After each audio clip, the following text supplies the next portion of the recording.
MC의 어떤 게임에서 많이 사용되는 방법인데 이어 클리핑이라는 건 말 그대로 이어 귀를 잘라낸다는 얘기예요. 그래서 간단하게 이게 어떤 방식으로 동작하는지 설명을 드리면 이어 클리핑이라는 거는 기본적으로는 이런 교차하는 메시는 안 되고요. 심플 폴리곤이라고 설명하듯이 그러니까 교차하지 않는 폴리곤은 심플 폴리곤이라고 하는데 교차해서는 안 되고요. 기본적으로 이런 형태의 폴리곤이면 이제 가능합니다. 그 다음에 폴리곤의 귀라는 게 이어라는 게 무슨 얘기냐 하면 시작 버텍스 그러니까 이 폴리곤을 만들기 위해 시작 버텍스가 만약 PI라고 치면 그거와 인접한 두 개의 버텍스를 연결하는 선이 폴리곤 외부에 있으면 안 돼요. 폴리곤 내부에 있어야 됩니다. 이렇게 이 경우에만 클리핑을 한다. 이런 방법이에요. 알고리즘은 굉장히 심플한데 만약에 이런 모양의 이런 모양의 도형을 폴리곤으로 우리가 만들고 싶다. 시작은 3번부터 시작한다. 그러면 인접한 두 개의 점 2번, 4번 이 폴리곤이 되죠. 이렇게 자릅니다. 자, 그 다음에 다음 버텍스로 넘어가요. 3번 했으니까 4번. 4번에서 인접한 폴리곤, 인접한 버텍스 5번, 2번 요거 폴리곤 되죠. 그 다음에 5번으로 넘어갔죠. 6번, 2번 요거 되죠.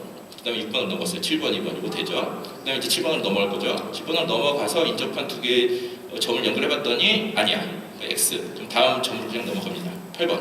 넘어가서 인접한 두 개의 점을 연결해봤더니 아니야. 넘어가요. 9번에서 인접한 두 개의 점. 이거 돼. 폴리곤. 오케이. 그 다음에 0번으로 다시 와서 8번, 1번 요거 돼요. 그 다음에 이제 1번으로 넘어가겠죠. 1번 넘어가서 8번, 2번 봤더니 안 돼. 넘어가. 2번으로 가. 2번에서 7번, 1번 이게 돼.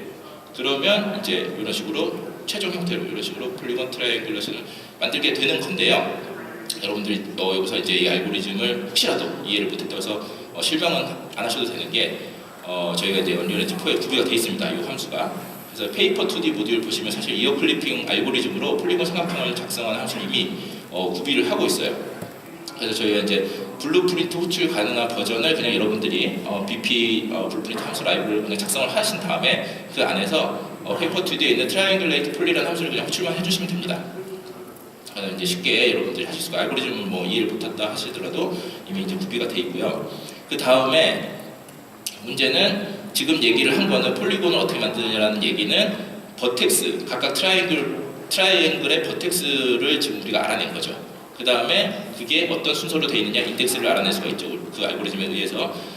그러면 그 버텍스와 인덱스를 넘겨주면 메쉬를 만들어주는 프로시저 메쉬 컴포넌트라는 게 구비가 되어 있습니다. 그래서 프로시저 메쉬에 우리가 만든 버텍스와 인덱스를 넘겨주면 그걸 메쉬로 만들어줘요.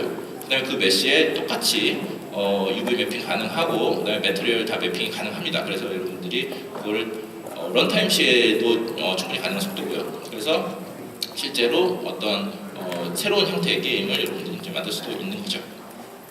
자, 그 다음에 이제 여기까지 번외편이었어요. 사실은 오늘은 에디터 확장 얘기인데 어떤 식으로 이제 메쉬 만드느냐에 대한 얘기였고, 그래서 이제 요거를 실제로 에디터 확장할 때 어떤 식으로 만들었을 것이냐. 이제 여러분들이 이제 커스텀 툴을 보통 이제 대규모 프로젝트나 그런 프로젝트 사실은 이제 커스텀 툴을 많이 이제 사용을 하실 거예요. 근데 여러분들이 프로토타입 단계라고 하시더라도 사실은 이런 커스텀 툴을 만들므로 프로토타입의 어떤 확장성이나 그다음에 속도가 굉장히 많이 올라가기 때문에 여러분들이 이제 간단한 어떤 UI 확장이라도 버튼이나 뭐 슬라이드 윈도우 이런 UI를 추가하는 방법이라고 하더라도 커스텀 툴 한번 고려를 해보시는 게 좀 재밌을 것 같고요. 자, 그럼 일반적으로 방금 전에 이제 그 커스터마이즈 한 게 디테일 탭인데요. 일반적으로 대부분의 프로젝트에서 디테일 탭을 많이 커스터마이즈를 해요. 그래서 에디터 뷰포트에서 액터를 선택을 하시면 이제 디테일 탭 이런 게 나오고요. 이걸 이제 어떻게 커스터마이즈 할 거냐, 그거에 대한 얘기인데요. 사실 디테일 탭의 커스터마이즈는 전부 커스터마이즈가 가능합니다. 이제 기본적인 흐름만 제가 이제 설명을 드릴게요. 이 자세한 거는 나중에 그 슬라이드를 받으셔서 이제 보시면 될 것 같고요. 디테일 탭을 커스터마이즈 하기 위해서는 여러분들 인터페이스, iDetail 커스터마이제이션이라는 인터페이스를 상속을 받아서 자기만의 클래스를 하나 만듭니다. 그래서 myDetail 커스터마이제이션을 만들고 그 다음에 두 개의 함수를 구현을 하시는데 make instance라는 함수는 그냥 이름은 사실은 이건 관례적인 거고요. 관례적으로 make instance를 만드시고 인스턴스를 실제로 리턴을 하는 거고요. 그 다음에 customize details라는 거는 이게 실제로 커스터마이즈 할 내용을 넣어야 되는 거예요. 이 함수는 반드시 오버라이드를 하셔야 됩니다. 그 다음에 내가 만든 커스터마이즈 클래스를 등록을 해야 될 필요가 있죠. 난 이걸로 커스터마이즈 하겠다. 해서 프로퍼티 에디터 모듈에 이런 식으로 register custom class layout이라고 등록을 하시고요. 이때 사용되는 게 make instance라는 함수를 호출을 하면서 실제 이 인스턴스를 생성해서 넘겨주죠. 그래서 그 내용은 단순해요. 메이플 인스턴스는 대부분 이런 식으로 만든데 이거 그냥 관습이라고 생각하시면 되고요. 자기를 뉴를 한 다음에 그 쉐어러블로 공유적인 걸 공유를 하겠다. 메이크 쉐어러블 메이크를 써가지고 T 쉐어드 레퍼런스로 넘겨주시면 됩니다. 이렇게 넘겨주시면 되고요. 자, 그 다음에 등록된 클래스 디테일 탭이 표시될 때 불려진 함수가 방금 전에 이제 커스터마이즈 디테일 그 오버라이드 한 함수 이제 그게 이제 불려진다고 얘기를 했는데요. 요거는 이 실제로 디테일 탭 여러분 보시면 이런 식으로 이제 나오잖아요. 요걸 우리가 카테고리라고 부르거든요. 요 카테고리를 전부 커스터마이즈가 할 수 있습니다. 그래서 여러분들이 에디트 카테고리라는 걸 이용하시고 만약에 썸 카테고리라는 걸 만드시면 이런 카테고리가 자동으로 생겨요. 이런 식으로 썸 카테고리에서 생깁니다. 그 안에 뭐든지 추가를 하실 수가 있는데 기본적으로 그 뭐든지라는 건 뭐냐면 edit anywhere가 붙어있는 view property라면 전부 다 추가를 하실 수가 있어요. add property라는 함수로 추가를 하실 수가 있어요. 그걸 add property를 하는 순간 그 타입에 맞는 디폴트 컨트롤이 이런 식으로 자동으로 붙게 됩니다. 불리인이라면 체크박스가 붙고 넘버라면 뉴머릭 엔트리 박스가 붙고 스트링이라면 에디터블 텍스트라는 그 컴포넌트가 자동으로 붙는데 문제는 이렇게 생각하실 수 있는 분들이 있어요. 이 프로퍼티는 기본적으로 그냥 디테일 탭에 자동으로 나오잖아요. 우리가 이 프로퍼티라는 거를 변수 앞에 붙이면 그런데 뭐 굳이 귀찮게 뭐 애드 프로퍼티 이런 걸 하지라고 생각하실 수가 있는데 이게 유효할 때가 언제냐면 모든 프로퍼티를 다 보여줄 때는 사실 커스터마이즈 할 필요가 없습니다. 그냥 다 보여주면 되니까. 그 커스터마이즈 안 하면 자동으로 등록이 되죠. 그런데 옵션에 따라서 보여주고 안 보여주고 해야 될 때가 있어요. 이 옵션 헷갈리니까 유저들이 헷갈리니까 이 옵션을 켰을 때만 보여주고 싶은 그런 옵션이 있을 때가 있죠. 그런 경우에 이런 식으로 커스터마이즈를 하는 거예요.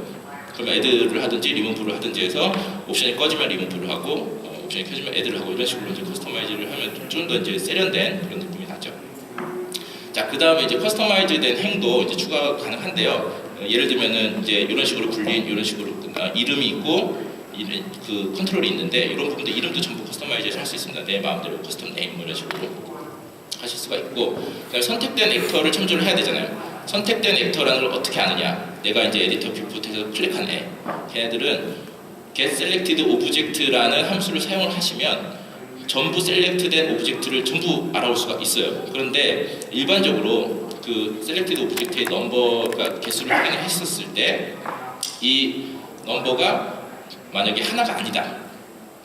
이런 경우는 사실 복수로 선택을 했다는 거잖아요. 이제 쉬프트 눌러서 이렇게 선택을 했든지 하시면 사실은 여러 종류의 액터가 동시에 선택이 된 경우이기 때문에 사실은 그 경우에 디테일 탭에 표시를 하기가 좀 힘들고요.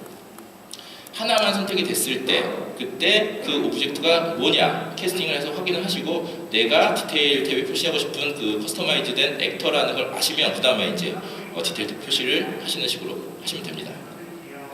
그 다음에 이제 행 전체 콘텐츠라는 것도 지정할 수가 있는데 이거는 이제 홀 로우 콘텐츠 뭐 이름이 이제 명확하죠. 이 홀 로우 콘텐츠라는 거를 사용을 하시면 이 이름과 그 다음에 이 밸류를 나누실 필요 없이 그냥 전부 이 행을 전부 그냥 내가 하나 버튼으로 만들겠다. 이 상남자 스타일이 난 남자다. 여기는 전부 버튼이다. 이런 식으로도 다 만들 수가 있습니다.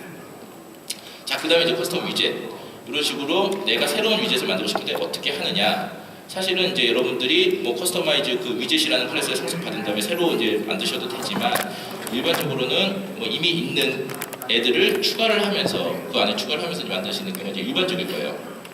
물론 자신이 커스터마이즈한 위젯도 추가가 가능하고요.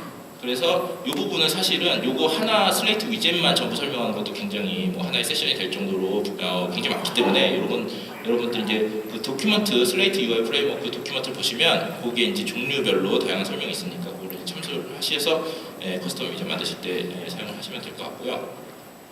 그 다음에 중요한 거는 아까 그 커스텀 위젯에 보이는 부분 이 뭐 동그라미가 있고 커브가 있고 이런 걸 어떻게 그릴 거냐 그 부분이 바로 이제 내가 만드는 커스텀 위젯 S 위젯에는 onPaint라는 함수가 있습니다. 그래서 내가 상속받은 위젯에서 이 onPaint라는 함수를 오버라이딩 하시는 거죠. 그 다음에 onPaint 안에서 여러분들이 그리고 싶은 걸 마음대로 이제 그려주시면 됩니다.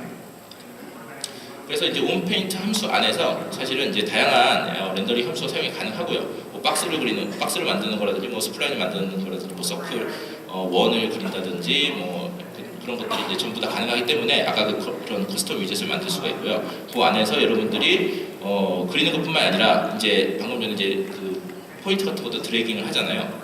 그 드래깅 할 때 어떤 식으로 할 거냐? 이걸 먼저 설명드릴게요. 그것뿐만이 아니고 이 슬레이트 브러쉬라는 걸 사용해서 이미지를 렌더링하는 그런 브러쉬를 만들 수가 있어요. 이제 PNG 파일로. 그래서 이런 것들도 커스텀 위젯에서 내가 원하는 그냥 이미지도 출력을 하실 수가 있고요. 그 다음에 포인트 같은 걸 이제 드래깅 하셔야 되잖아요. 그런 경우에는 이제 키보드나 마우스 입력을 이제 받아야 됩니다. 그런데 그것들 이제 S 위젯 함수에 전부 기본적으로 구비가 되어 있어요. 그래서 오버라이드를 하셔서 뭐 마우스 버튼이 눌렸을 때, 떨어졌을 때, 마우스가 좀 무브 될 때, 마우스 휠이 눌렸을 때, 키가 눌렸을 때 이런 것들이 전부 다 여기 이벤트가 들어오기 때문에 이 이벤트를 가지고 여러분들이 각각 위젯을 움직이시거나 그런 식으로 하시면 되겠습니다. 그래서 이제 이렇게 여러분들이 만드시면 되실 것 같고요.